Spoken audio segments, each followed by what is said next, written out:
again, everybody. My name is John D. Healy. People know me because I wrote this book for a good friend, Tony McGurn. That's how it all started. Tony also has a DVD out, and the stories on that, some adult content, some careful good confessions after you look at those.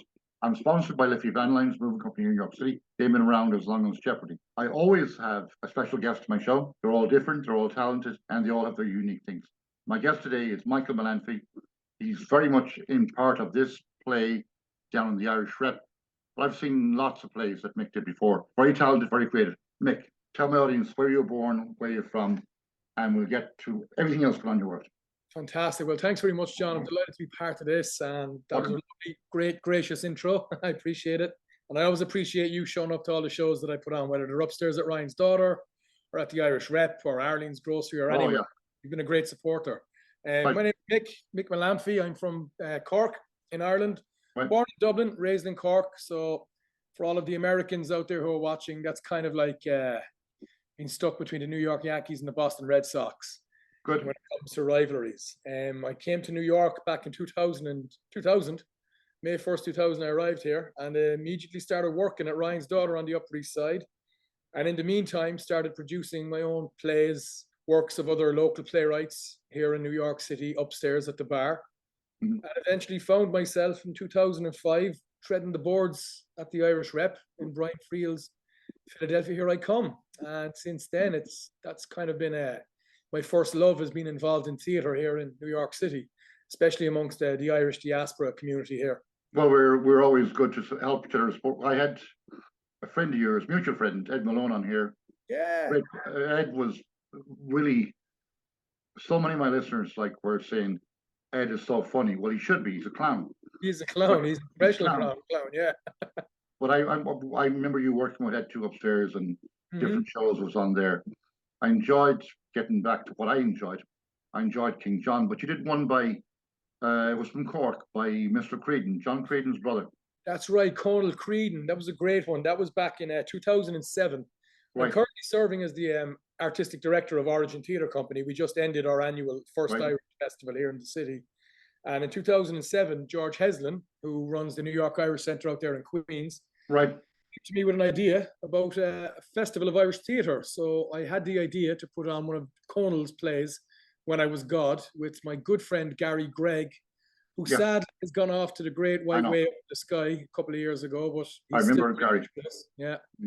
We were all close to Gary. He was a gentleman and a fine actor.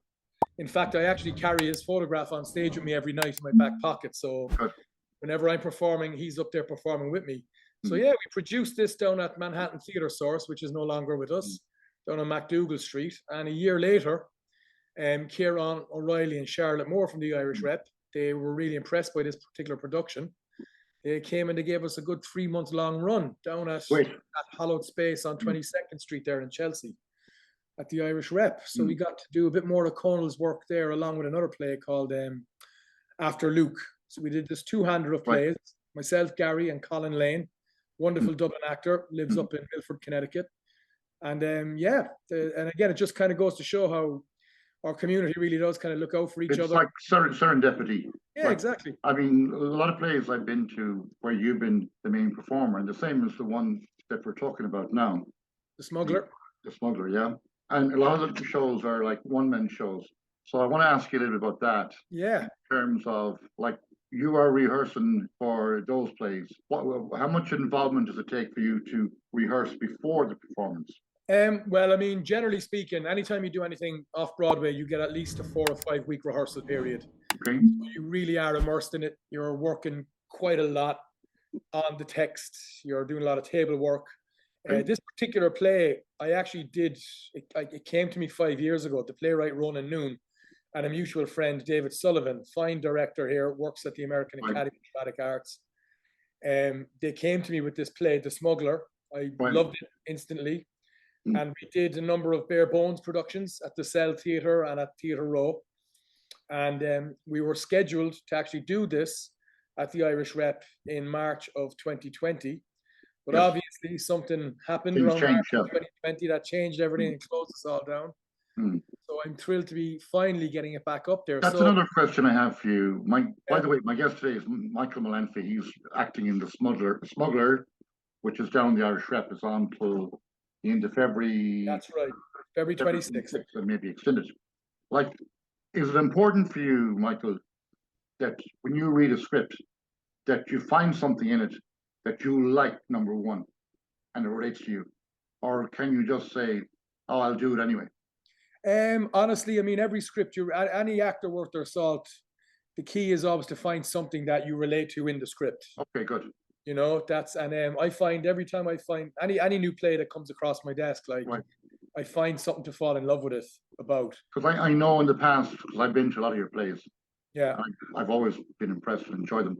Because, you know, I'm kind of a bit of history, I'm a bit of everything history, because some of my podcasts are history, some of them are like Ed Malone, the clown. But I remember you seem to have, and you can go back and say where you studied, but Shakespeare seems to be a bit of there's something about you about Shakespeare. Well, I did. I mean, when I trained at Inchicore College in Dublin under people like Derek Chapman, who's a wonderful, wonderful theatre practitioner and actor in Ireland, who sadly passed away before Christmas. I had great influences growing up, and obviously in school and college, that's where you learn. That's where you learn how to tread the boards, is by learning your Shakespeare. That's for sure. You learn so much practical skill just by studying Shakespeare, and my listeners. He's a great way of kind of helping actors kind of tell stories. So that's the basis of a lot of the foundation of the training. Indeed. My guest is Michael Mellamphy, and my listeners might want to know: have you been on stage in Dublin? Yeah. Prior to coming to New York, I actually did quite a bit of work in Dublin. I worked at St. Anthony's Hall. I worked at the SFX Theatre there, up on the north side. I actually trained over at Inchicore College in Dublin. And prior to that, I did quite a bit of work in Cork also. As a young actor, I worked at the Cork Opera House. I love that place. Pantos. I worked with the Irish Operatic Repertory Company Cork there. Opera House was amazing. Yeah. I love that place for events. Yeah. I remember an old colleague of mine, he's much older than me, long past, Mother Gordon. Yeah, of course. He was the Queen of Cork when he came to the Cork Opera House. That's right. But let's get back to The Smuggler. Was it written by Ronan Noon? Written by Ronan Noon, who's a Galway writer based up in Boston. Okay. So written by Ronan Noon and directed by the wonderful Conor Bagley production, who's had quite a number of hits recently and done quite a bit of work at the Irish Rep as well. And his work is well known amongst the community here in New York. Sure. I don't want to give the play away because I want to let my listeners go and view it and critique it if they may, because they do. Everybody has opinions. Of course. Give us like a quick synopsis of it before we move on. Yeah, I mean it's a thriller in rhyme is how we pitched it. Right. It's for 9,000 words and it's completely in rhyme, which is quite a challenge for an actor. I'm sure. It's something that I'm really enjoying getting my teeth into every night. Good. And basically, it's a story of a working class Dublin guy living on a fictionalized island off the coast of New England. Okay. Called Amity, and he's doing his best to help his family survive. He's caught between being an immigrant himself and chasing the American dream, and some of the choices he makes are questionable at best. Right. And he takes you on a bit of an odyssey, a bit of a journey there of his own uncovering of what the American dream is for him. He encounters other immigrants along the way, and he kind of finds himself stuck between a rock and a hard place, between aspiring to be an American and what that means, even though he himself is an immigrant and is surrounded in a world of immigration also. So it's very apparent to what's going on in the world today. Sure. It raises a lot of questions with what's happening. It sounds like a lyric from Jackson Browne. You're like chasing for love and running for the money. That's it. There's quite a bit of that in this play, yeah. There's a bit of that in this play. So it's on till the end of February. End of February. Hopefully we may get an extension. The Irish Rep is down on between 6th and 7th Avenue on West 22nd Street. Okay. Yeah, the address is 132. People can get tickets. Yeah. People can get tickets online or... Yeah, you can get tickets online. Best way to get tickets is online, www.irishrep.org. Okay. Go to that website. They also have a phone number there. They actually have a person in the box office from 12 p.m. to 7 or 8 p.m. every day. So if you're not into going online and giving your information, you can always I absolutely love that theatre. Yeah. And Kieran O'Reilly and I know his brother Don, they're all friends. And how long does the play run for, I mean, in terms of minutes or hours? It runs for about an hour and 20 minutes. So it's a nice, quick one act. You're in, 80 minutes later, you're out, pop up to the pub, have a pint. Well, I would do that. Like it or not. I would. We always do that. But pit stop. I know it's an hour or whatever, but is there an interval or no? No intermission. It's a straight shot, straight through. That's even better again. Absolutely, yeah, it's great. I think so. You're in and out, and it's fantastic. And just so you know, there's another great show going on in the upstairs space at the moment also. We're in their downstairs studio theatre. There's another show going on upstairs at the moment with Bill Irwin, John Douglas Thompson, Joe Grafisi, and Patrice Johnson, called Endgame by Samuel Beckett. And it runs about the same length of time as well. So it's the Irish Rep have got a lot going on this month. Yes, I do. And by the way, the last time, well, not the last time, I've been in the Irish Rep many times. I was there for Pat Short, the comedian. Yeah, of course. Yeah, Pat, I think he was funny, to say the least. He's great. But I saw you there with Matthew Broderick. That's right. Yeah. And that was a great show. That was 2018. Yeah, that was The Seafarer by Conor McPherson. Yeah, that was good. I really enjoyed that.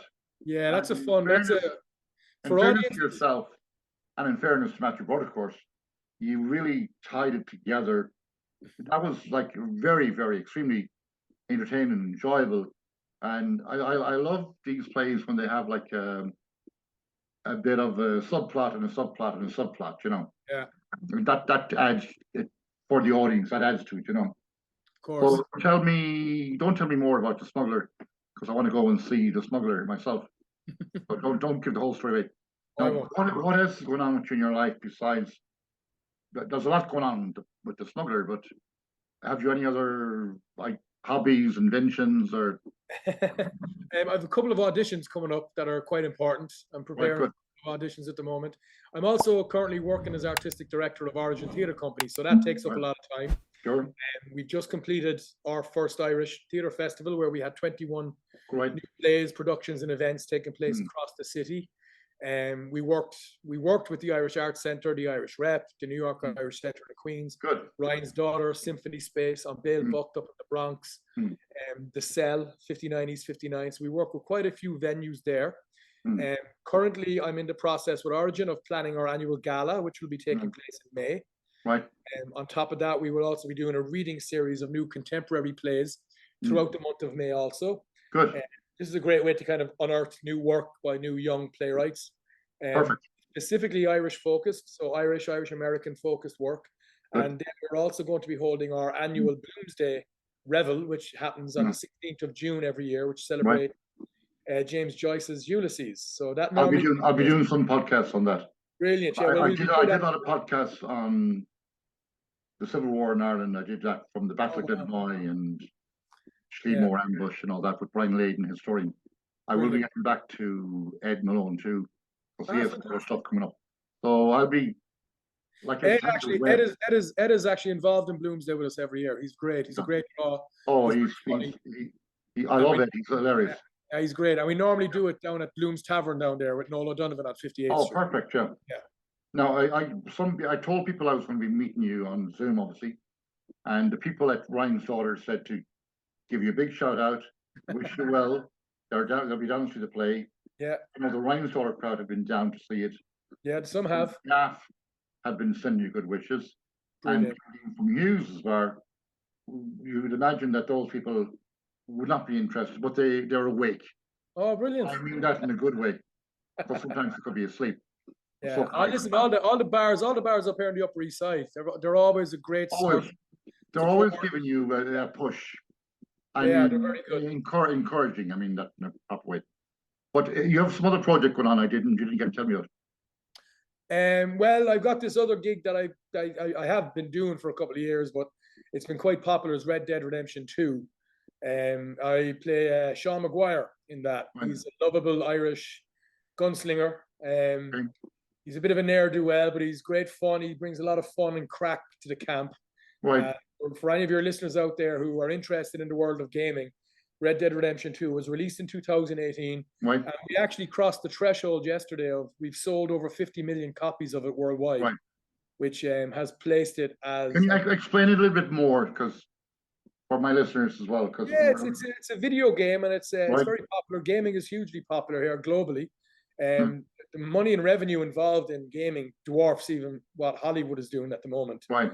There's an online version where people can go online and create their own characters and interact. Oh, fantastic. All over the world, which was very helpful during COVID. Right. And I think throughout COVID, it was a great way for people to get together. So I could be Michael Collins for a day. You could create your own cowboy and make him look like Michael Collins and have him ride around the Wild West. Yeah. I can act a cowboy, yeah. I'm not too bad at that. You can actually even pay to go into bars and saloons and get bathed and have massages and get drunk and get fed and play cards. I'm a professional massage therapist. Adam Cardone has been on the podcast many times. He is medical and sports massage. Just to give Adam a shout out. But Adam actually is into the whole gaming world as well. Oh, very good. He might be interested in that. Yeah. So, and one thing I will say about the gaming community, they're very supportive. They're very supportive of all us who are involved in the game. That's good. When it comes to the rest of our careers in theatre. That's good. I've already had a number of people showing up at the Smuggler with stuff to be signed from Red Dead Redemption, which is always... I know Adam is going down to look at the Smuggler next week as well, because he's interested in the arts world. And it's like what I said, I had Sergey on here, he's from Russia. He is a brain surgeon. I said, what you do when you finish your day, you can't be analysing brains all day. Of course. He likes to play the guitar and sing. Perfect. And then he tried to do a song by Bono, U2.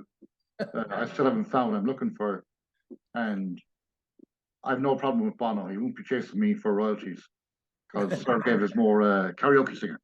But he's a nice guy, and I wish him well finding what he's looking for. Send him over to Iggy's. Send him over to Iggy's over there on 2nd Avenue. Do a bit of karaoke there. Karaoke indeed. Yeah. But I'm still getting over him, you know. I mean, in terms of the version of I still haven't found I'm looking for. Well, I hope he does. Fine. Mick, have you anything more to add to our chat this evening? Yeah, listen, I just want to say a massive thank you to everyone on the Upper East Side, all of the bars and restaurants that have been always so good to support me. Well, everyone at Ryan's Daughter, they're always great at showing up. Indeed they are. All the guys from the Gaff. And also a special shout out to Fanula and all the staff of Finnegan's Wake. Oh, Finnegan's Wake. They've been great about spreading the word. They've been great about supporting us. They helped us find a bunch of furniture for the set at the theatre. Yeah. Anybody who's a regular at Finnegan's will recognise some of the furniture in there when they come down and see it. Well, the wood, I think that furniture came from Liffey. When it comes to moving, we do the lifting. Lifting is important for Liffey movers. We do the lifting. So the show is on till the end of February practically. It's on till the 26th of February, Wednesday through Sundays. There's matinees on Wednesdays, 2 p.m. matinees on Wednesday, Saturdays, 3 p.m. matinee on a Sunday, and then everything else is evening shows at 7 p.m. except Fridays, which is 8. Okay. And just so some of your listeners know as well, Wednesday evening shows at 7 and Saturday matinee shows at 2 are masked. They ask the audience to be masked. Okay, that's good. Just in case there are people out there who are still a bit wary about coming to the theatre in an enclosed space, they do encourage mask wearing. That's good. It's not obligatory for all the shows, but on Saturday day shows and Wednesday evening shows. I'm glad you mentioned that. Yeah. I'm glad you alerted us to that because that's important. And my listeners will always ask me, it's like when I had Lily Incanchor on, she's a lawyer that does wills, trusts and estates, and nobody wants to make a will, but we all die sometime. That's true. My Finola said to me from Finnegan's, well, how much is it to make a will? So I had to ask Lily, how much is it to make a will? And she just gave us a price list. So how much are the tickets for the Smuggler? The Smuggler, the tickets. Or do we smuggle them? You can smuggle them, all right. The tickets start at $45. That's the most expensive ticket is $45. Okay. But anybody who's booking online, if you use the code MICK, M-I-C-K, in capital letters, then you get a friends and family discount. That's good. And they also have a program there for anyone under the age of 40 called Green Seats, where you pay a fee for the year and then all your tickets are $25. So that's also, if you're interested in supporting the Irish Rep, it's a great way to go about it. I mean, I love the Irish Rep. I love Kieran and Donald and all the people there. I'd also encourage people to check out my own website, www.origintheatre.org, to see what we're doing later in the year as well. Say that one more time, please. www.origintheatre.org. Okay. And theatre is spelt in both instances for the Irish Rep and for Origin. It's spelt the Irish way, where it's Theatre. I got you. That one I had. The Queen of England taught me how to speak English, and I can't thank her enough for that. I know. I'm sure you were on her mind before she kicked the boots there a couple of months ago. I actually have photographs with myself, Mark McGuinness, and then I have Mark McGuinness and her shaking hands. Oh wow! You could say I shook the hand that shook the hand. Well, you can. You shook the hand that shook the hands. There you go. I did. Pity about the family, but that happens in every family. Mick, I'll be down to the show soon. Brilliant, John. Let me know when you're coming and we can have a pint afterwards. A pint of Guinness is very conducive to conversation. Oh, it is indeed. Yeah. A pint of plain is your only man. Pint of plain. Mick, thank you one more time, and we'll move on and wish you well. Thanks, John. Career. And also with the gaming, I'll have to look more into that. Yeah. Listen, I'll be happy to show you around the game sometime, anytime you fancy. Oh yeah, please, yeah. Interesting. That's a new one for me, but just because I'm old doesn't mean I'm not listening. Sure, listen. Most of the gamers I know are in their 40s and 50s now because we grew up with it. Fantastic. Brilliant. Right, listen, thanks a million. Give my best to everyone at Ryan's, man. I will, and Finnegan's Wake, the Gaff, and Hughes. Slán Abhaile. Slán leat, Carla. Slán leat.